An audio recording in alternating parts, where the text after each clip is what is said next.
Dr. Campbell joins us now with more information. Thank you for coming in. Morning, sure, my pleasure. So I think a lot of people might be surprised that diet has that much to do with it. What do you tell patients? Well, the biggest impact with respect to your diet is maintaining a healthy weight.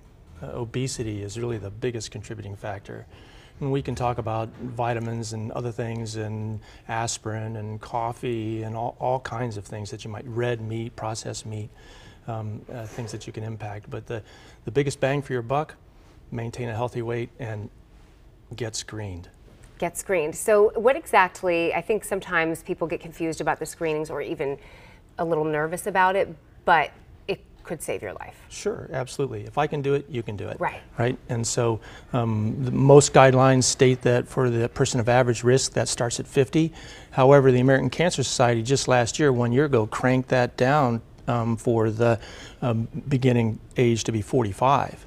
And I imagine too, if there's a history of family, absolutely, hereditary, maybe go sooner? Correct, correct. And a person should talk to their doctor about that and whether or not they have an increased risk, whether there's a hereditary syndrome, whether there's a family history, whether they have a previous history of colorectal cancer themselves.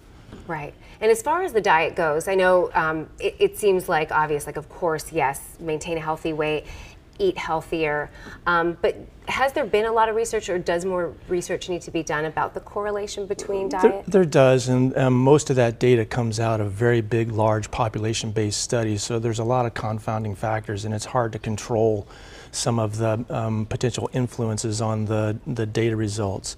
But it's calcium, vitamin D, folate, things of that sort.